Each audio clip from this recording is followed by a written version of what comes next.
Hey history students, Mr. Birch here and welcome to 8th grade social studies test practice questions. Today we're going to be talking about protection from unreasonable search and seizure. As always, when you see the question, press pause, take a moment to read and answer that question, then press play and we'll go over it together. Let's get started. Alright, we see in the box above, unreasonable searches and seizures are illegal. Search warrants may not be issued without probable cause. The place to be searched and the people or items to be seized must be described in a warrant. Which amendment provides for the protections described in this list? Well, what is the question asking? First of all, which amendment do these things describe, right? Kind of simple and straightforward. Which amendment do these items here describe? Well, we have to know what that amendment is first.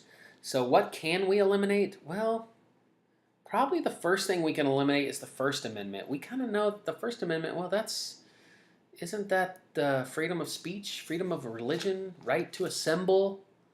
I have the freedom of speech that's protected under the First Amendment, right? There's more to it, but maybe we can remember that much. What else can we eliminate? The Fifth Amendment. Maybe you guys are thinking, how do I remember all these amendments? At least this one you might have heard before because people on the witness stand or in court might say, I plead the Fifth. Or you might say it jokingly to somebody if they said, if you get home and your mom's like, hey, who ate the last of the cookies? I plead the Fifth. That means you have the right to not incriminate yourself in a court of law. Okay, so we can eliminate those two, and now we've got the Fourth and the 10th. Well, what do we need to know? The First Amendment is the freedom of speech, religion, press, assembly, the freedom of petition. The Fourth Amendment, and I'm just going through what all of these four amendments are here.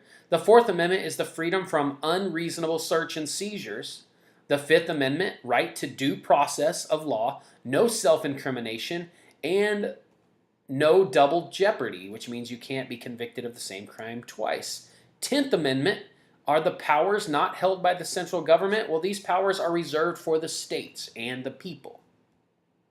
Well, based on this, we know the Fourth Amendment is the freedom from unreasonable search and seizures, and we see that right there at the top as one of these options. Let's go into some more detail now. Okay, the Fourth Amendment, well, what is it? It's the right of the people to be secure in their persons, their houses, their papers, and effects against unreasonable search and seizures. These rights shall not be violated, and no warrants shall issue but upon probable cause. So they shouldn't have warrants for their arrest without probable cause, meaning that they have a reason to do it. And they need to be supported by oath or affirmation, and particularly describing the place to be searched and the persons or things to be seized. So really, it was just one of the first 10 amendments, which we call the Bill of Rights.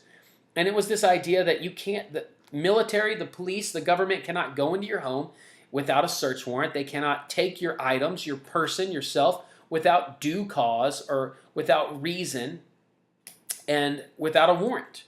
And so again, one of the first 10 amendments called the Bill of Rights, the Fourth Amendment. It's the right of the people to be secure against searches and seizures that are unreasonable.